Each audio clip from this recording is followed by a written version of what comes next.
Good afternoon, everyone. Welcome to our afternoon session on worksite nutrition or healthy eating in the workplace.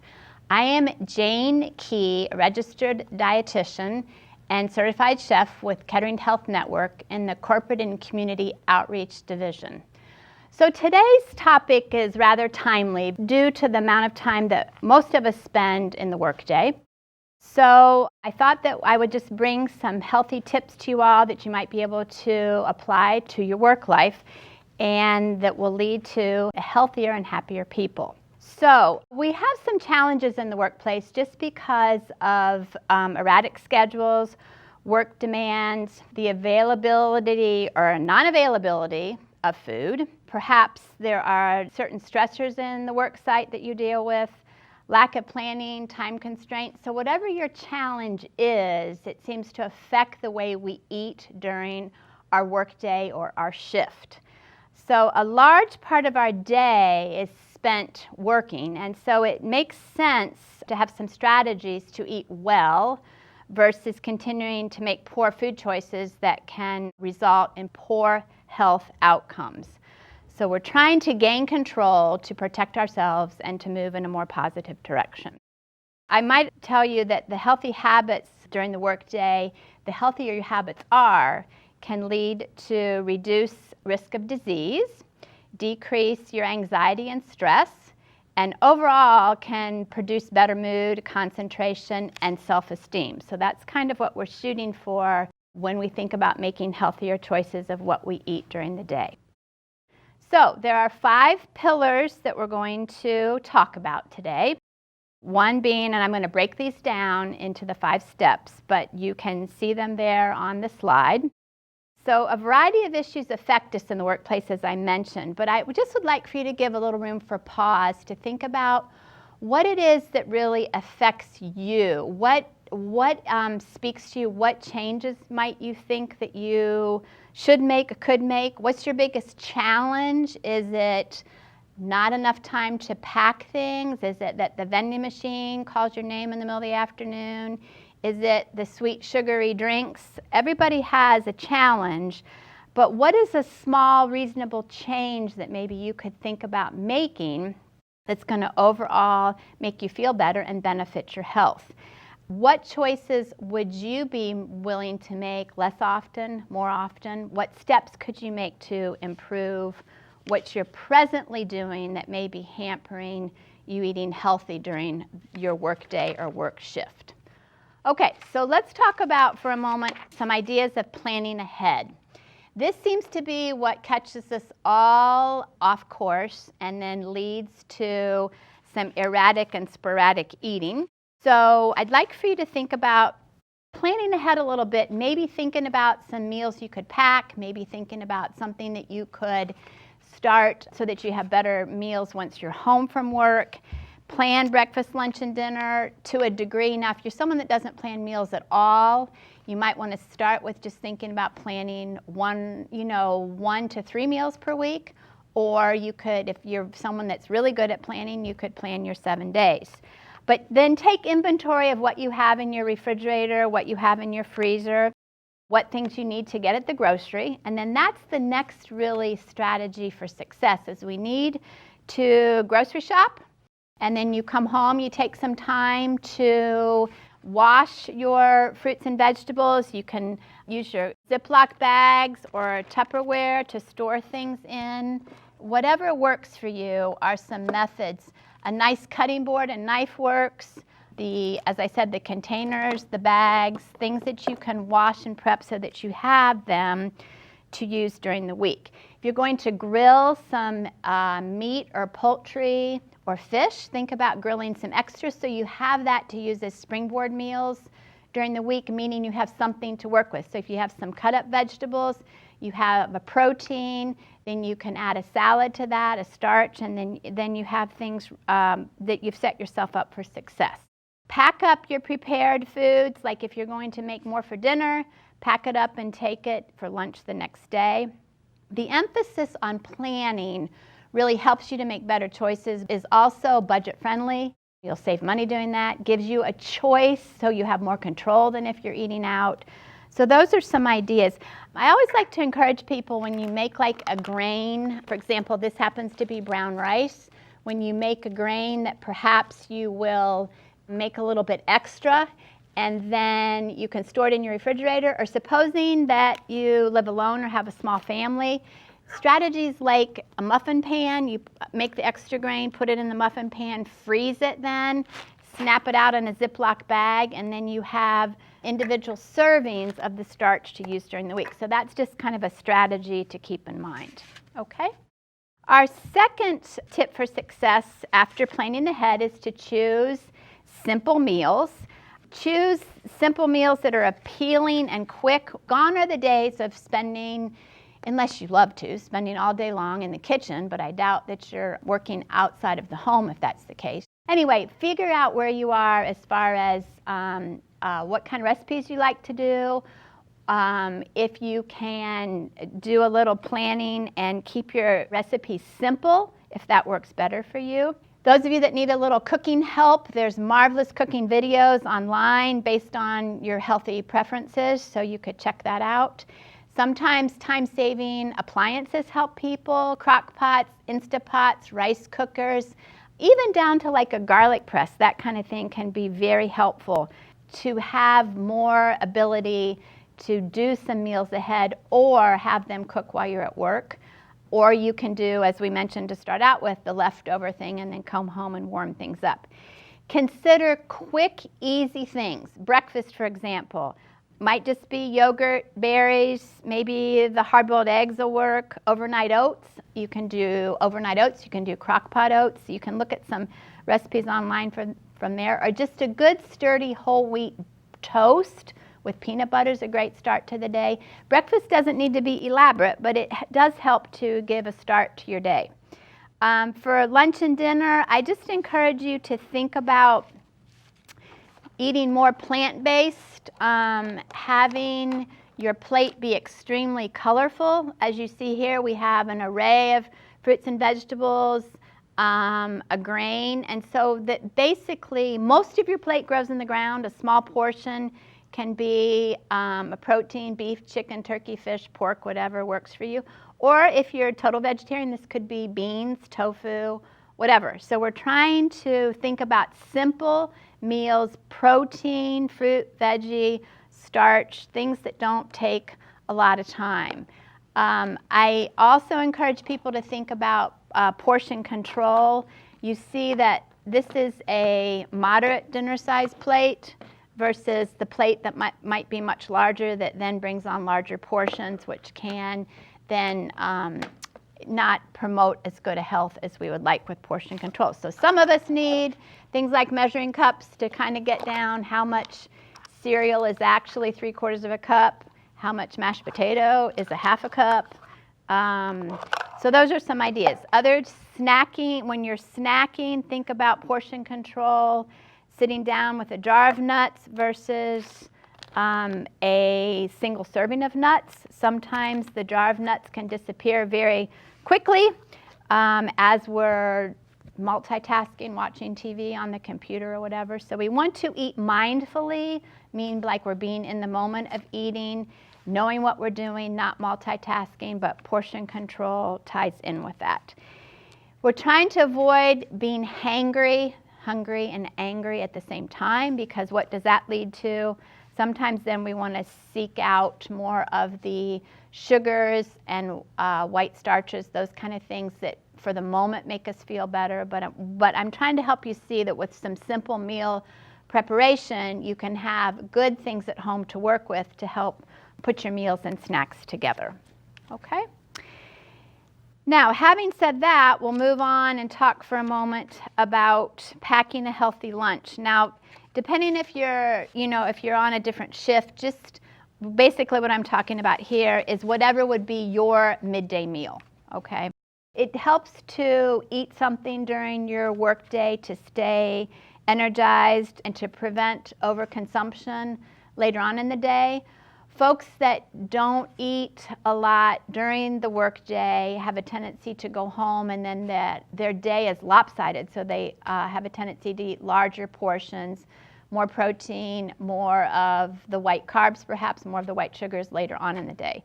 Whereas if you practice some eating principles to eat healthier during the day and actually take a break to become energized, that helps to not overconsume as the day presses on. So think about some more creative, easy, enticing ways to pack a lunch. We talked about the leftovers that could be packed. You could also think about wraps are a quite nice way to incorporate a lot of vegetables along with the protein. Salads work. We had the dark leafy greens that we're trying to think about. You could put some tuna on your dark leafy greens. You could use eggs here as your protein. But whatever works for you, you can get some fancy lunchbox if that makes you feel better. Or, certainly use ice packs to keep things cold. But we're trying to decrease the amount of fast food restaurants we go to and or convenience foods, trying to discourage vending all the time for your meals, because that can become expensive and also maybe not the best balanced. I think it is important to recognize that if you're a shift worker, that changing shifts can have effect on your appetite and your consumption.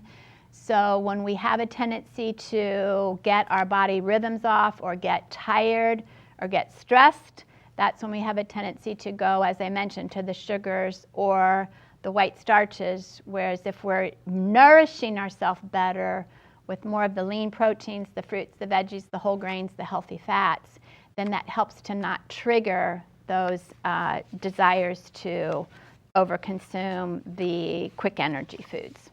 All right, so get a little creative with your lunches, with your midday meal, and the same thing when we think about preparing ahead, then you can take better care of yourself there as well. Okay?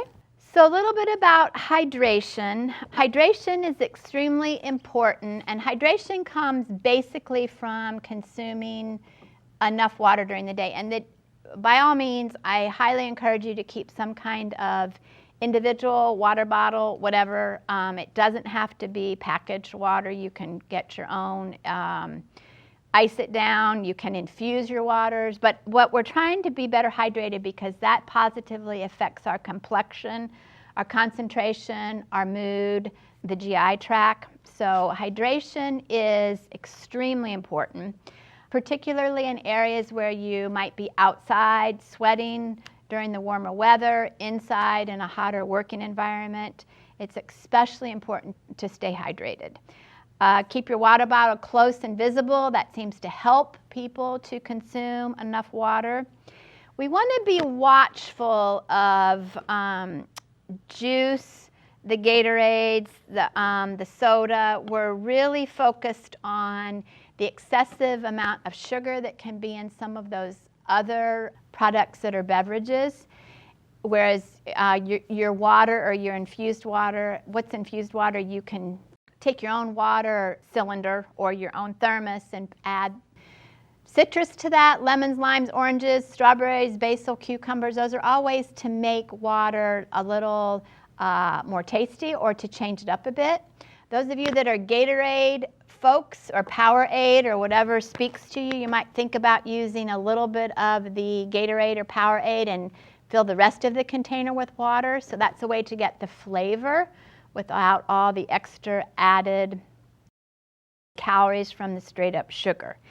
Same thing about, this can apply to the coffee house drinks. Basic coffee and tea are actually quite fine within moderation to consume. There's some health properties in coffee and tea that can help protect our health, assuming that we're not over-consuming. But what is it that we do to those coffees and teas? If we are consuming sweet tea or fancy coffee drinks that can be 500 or 600 calories a shot, that's something that we really need to consider. So the plain coffee, tea, adequate water, a little bit of juice if you're into juice, or a little bit of Gatorade. But I just wanted to point out in this 44 ounces of soda here, we have this much sugar, which is 37 teaspoons of sugar, the equivalent of about 600 calories, okay? And think about that, how if you're a soda pop drinker, how it just goes down and with no problem. However, so I kind of call it liquid sugar. I doubt you'd sit next to the sugar canister and spoon this much sugar out and eat it. But those of you that start your day with the big sodas, that's what's happening, okay? And over time, that can negatively affect your health. It becomes rather addictive for starters, but also can lead to dental caries, weight issues, cardiovascular disease, and then the issues with blood sugar as well. So think about what you drink. Hydration is very, very important. Some of us are more challenged with that than others. Some people are excellent water drinkers, and that's wonderful. Okay, I will just point out that if your urine resembles the color of hay, the deep yellow, then that means that you're not getting in enough water. Okay, we would like to have the urine be a lot more clear, so that we know that adequate hydration is happening. Okay, and I promise you, if you just give it a shot, you'll be amazed about how that can really improve your mood and your concentration. And people are less crabby too, the better hydrated they are. So that's just a little thought there. Okay, our next little tip is about smart snacking.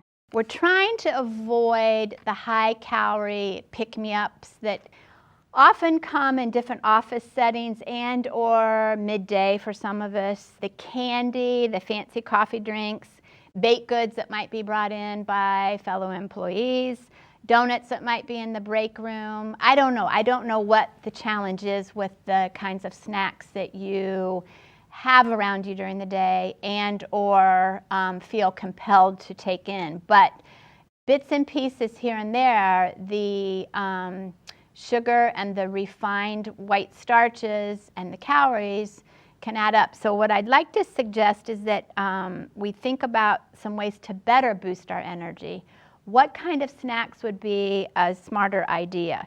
So instead of automatically going for the big chocolate bar or the bag of chips or the soda, whether you're a sweet person, crunchy person, salty person, just think about this sugar, salt, fat, that little triad there, are generally what a lot of snacks entail, and then we become dependent on those, and then our seeking out proper nutrition suffers.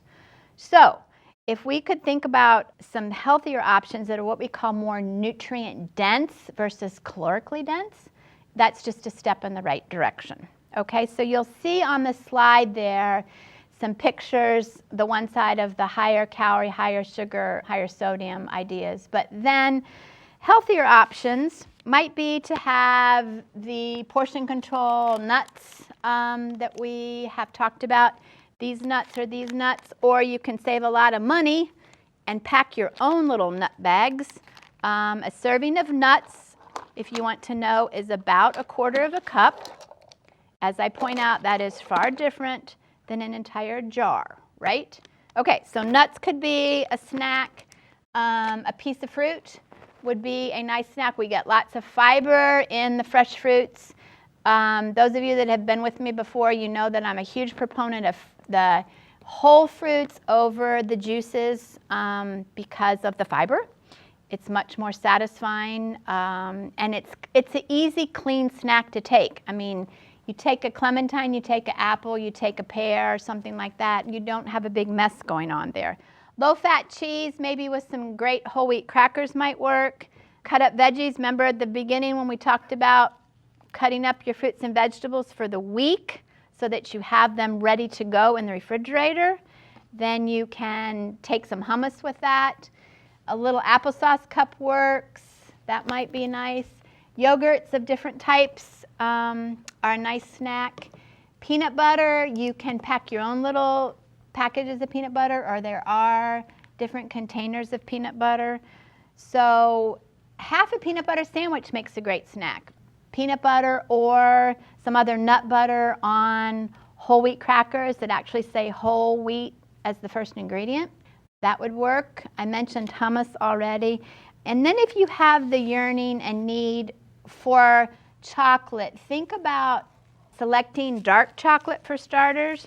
And this is an example of 1 ounce serving. So dark chocolate, the healthiest dark chocolate is to have it be 70% cacao or higher.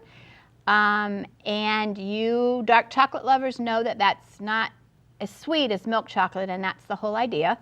Dark chocolate's higher in the cacao, has more phytonutrients that help promote good health, decrease our risk of disease. But we need to be portion controlled. This is not a king size bar of dark chocolate. So 1 ounce, this is 1 ounce serving, okay?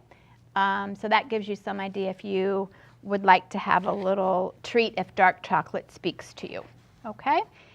Now, I wanted to point out here that we want to try to have some ideas to remember, that we want to try to make a commitment to some sort of change. What is one small step that you could make during your workday to step in the right direction, to make some healthier selections, or to just eat better in general? Maybe it's that you skip the whole day and we could at least get some healthier snacks packed, or maybe a healthier midday meal. So make a commitment to change.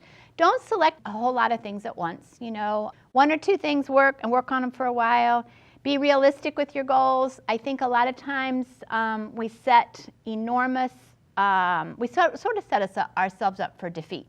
So pick some simple goals, work on them, achieve them, and then move on to the next one. And that way your positive change snowballs into greater lifestyle benefits. So that's what we're shooting for. Start slow and be flexible. If you fall off the wagon, then just get back on. It's not, if you have a bad morning, it's not really that you have to like say the whole day's shot, so I might as well just eat whatever. Pull the reins back in, get yourself back on things, make better choices. You will be much more productive during the workday, the better nourished that you are. And if you have some successes, then celebrate it. Be happy. Be glad for what you've done. Share it with your workmates. That's what they're there for. Or your family, that you've had some successful changes during the workday that you're proud of. Okay? This shows you I'm all about good food, should taste good, look good, smell good, should please the senses. And this is a beautiful example of a plate that is balanced, has the veggies, the fruit, the protein, the grain. The healthy fat is in the wrap as well. But look how pretty that is, and it's not that hard to do. So we need to step out of our comfort zone, step out of our little box, and think about some ways that we can be a little healthier. Always with what goes down the hatch, I always say, it's important that we move to some degree. Something is better than nothing, okay? So think about getting up and moving. If you're at a desk, get up and stretch. Walk a little bit. If you have the ability to get to the fitness facility, that would be awesome. If that brings you happiness, if that is a good fit for you, the whole key about moving more is it needs to be something that works well for you, that's convenient, that you enjoy. Nobody wants to not be happy with the moving part of your day, all right? And think about those of you that have an active lifestyle, even outside with work, just evaluate really whether you're getting cardiovascular benefit from that, the strength building benefit, the flexibility. That's kind of a package deal that we like to think about, that we want to just move more in some fashion, and along with the eating, then we have more positive lifestyle results, and that's what we're really looking for, okay? This is the department that I am a part of. If you have any questions or concerns, there's a phone number on the page there. I'm going to go back to the pretty picture because I just want to end on this, that I highly encourage you to take charge of your health. You're the only one that can advocate for yourself. People can tell you what to do. Some of you probably feel people tell you what to do till they're blue in the face, but just make some small steps, be it food, be it the moving piece, be it the sleep piece, the stress relief, the mindfulness, whatever speaks to you of an area that you think you need to work on, make some small steps, because small steps do make a difference. And have a great day.